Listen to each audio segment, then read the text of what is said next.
um pouco mais sobre dor, para entender a dor de outros sistemas do nosso corpo e como atingir a autonomia para também estar lidando com isso, para ir curando isso dentro de nós. Então, o que nós vamos aprender hoje? Vamos aprender sobre o sistema pulmonar. O que é o sistema pulmonar? É onde eu tenho toda a questão da minha respiração. O sistema pulmonar é fundamental, né? A importância dele, o papel dele é nutrir o nosso corpo de oxigênio. Ou seja, de nutrir a nossa bateria do nosso corpo para que ele fique funcionando. Eu preciso respirar para que meu corpo fique nutrido, para que eu tenha saúde, para que eu tenha energia para tocar o meu dia, o meu momento, a minha vida. E o que acontece quando você apresenta alterações de sintoma dentro desse sistema? É difícil a gente falar em dor em relação ao pulmão, a não ser em casos mais graves de obstrução, mas como que a gente pode falar aqui de uma maneira para compreender a emoção desse sistema pulmonar? O sistema pulmonar, como ele nutre a gente com a respiração, sempre que eu tiver uma alteração dentro dele, é porque eu estou vivendo um quadro de ameaça importante. Então, por exemplo, quando você está correndo de alguma situação, que você está em perigo, como é que fica a respiração? Então, se você está numa situação normal, ansioso, e começa a respirar assim, do nada, não está correndo de ninguém, não está em perigo, não tem nada acontecendo, só tem uma ansiedade. É muito comum essa falta de ar na ansiedade. Por quê? Porque o que está me deixando ansioso são pensamentos onde eu estou correndo risco. Mas o que é correr risco? Depende, para cada um é uma coisa. Então por isso que a gente tem que sempre voltar e investigar o nosso fluxo de pensamento. O que nosso pensamento quer dizer? Então sempre que eu tiver com um pensamento de situações, ai, poxa vida, meu trabalho, minha vida, minha família, não sei como dar conta de tudo isso, eu quero mudar, sei lá, eu quero viver melhor, ou então eu queria que as pessoas me entendessem, fizessem mais a parte delas, ou queria ser reconhecido, queria ser validado, queria ser percebido. Sempre que for um pensamento que você relaciona com você mesmo, que você está trazendo um padrão de ameaça, você vai ter essa falta de ar. Você vai ter essa falta de ar e vai ter, inclusive, essa necessidade de ajustar esse pensamento dentro de você. Qual é a ameaça que você está vivendo? Por exemplo, alergia, rinite, sinusite, que dá aquela dor assim no rosto todo de uma inflamação respiratória, se sentir ameaçado. É muito comum, por exemplo, crianças terem sinusite em semanas de prova no colégio, porque é uma semana que eles têm que lidar com uma série de informações e com a nota que eles têm que tirar. Então estão se sentindo ameaçados. Ou na época de frio, porque o frio traz uma memória inconsciente de morte. Por isso que aumentam as questões respiratórias na época do frio. O frio, um corpo frio é um corpo morto.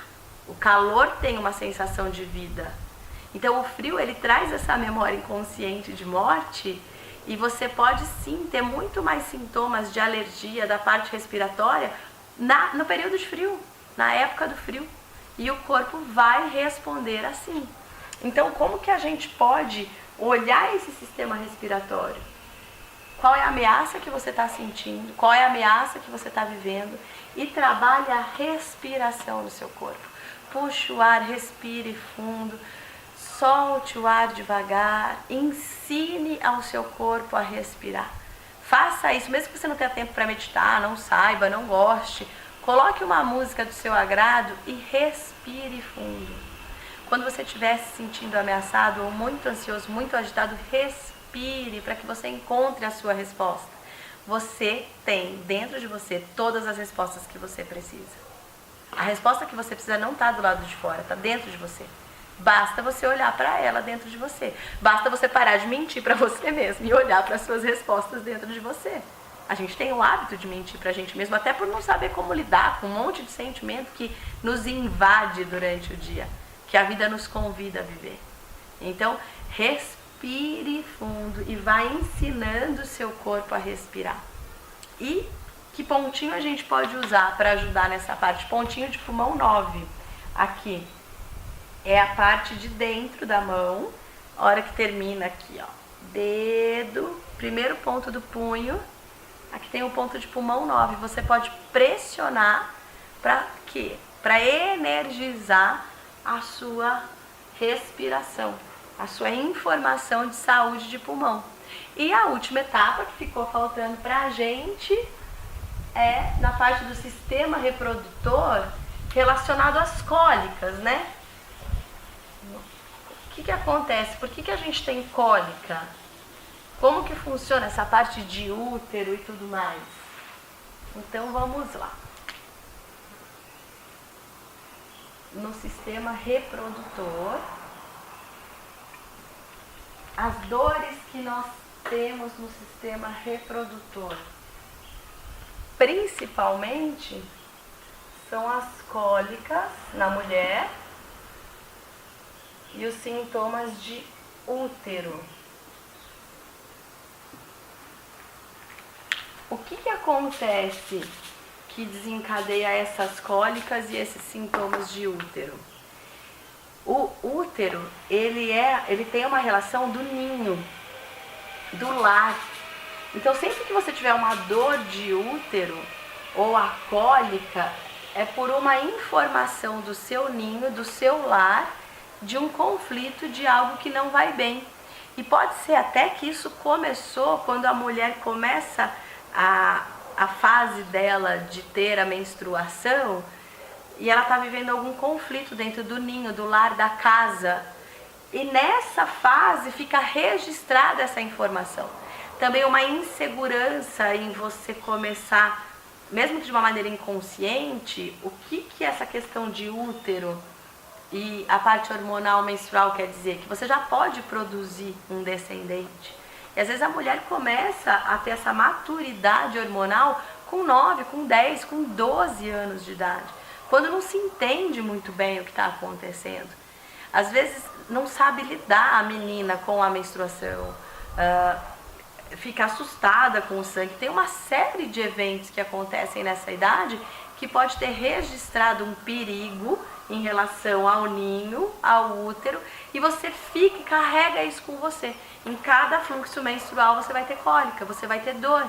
Qual é a ameaça? Ou o medo de ficar grávida. Às vezes se escuta muito, cuidado, não vai fazer isso fora da hora, não vai fazer uma besteira, não vai acabar com a sua vida. Quem nunca ouviu isso? Não vai ficar grávida antes do tempo que você vai acabar com a sua vida. Gente, primeiro que uma vida não acaba com outra vida, né? Mas são ditos, são crenças para se educar e que pode sim trazer memórias importantes para esse sistema reprodutor. Da mesma maneira os meninos, que às vezes têm caso de ejaculação precoce, dor ao ter relação, tem uma série de informações que se escuta. Cuidado, não vai fazer de qualquer jeito, não vai fazer com qualquer pessoa, não vai pegar uma doença, não vai pôr a sua vida em risco. Então a parte reprodutora, que é para trazer outro ser humano para a Terra ou para ter uma relação de amor, que poderia ser ensinado como algo saudável, e claro, a se prevenir se você não quer trazer outro ser humano para a Terra, mas como você se envolver com uma pessoa com amor, é colocado tanto medo na cabeça das pessoas para se sentirem vulneráveis, frágeis e não se colocarem em risco, ao invés de um trabalho de educação sexual e emocional. E aí a gente traz esses traços com a gente, essas travas com a gente, e muitas vezes esses sintomas do nosso corpo. Então, dentro do nosso quadro um pouco mais sobre dor, desses sistemas, é isso que eu tenho para somar com vocês. E para melhora de cólica, a gente pode usar o mesmo pontinho que desenvolvemos no sistema digestivo, que é o IG4, que é aquele pontinho aqui da mão. Esse pontinho que é para dor, é um pontinho analgésico. Ele pode melhorar bastante também os sintomas de cólica menstrual e trazer um bom resultado para o seu corpo, para o seu momento. Muito bom a gente estar somando junto aqui com essas aulas, gerando autonomia, conhecimento e uma frequência de saúde para a nossa vida.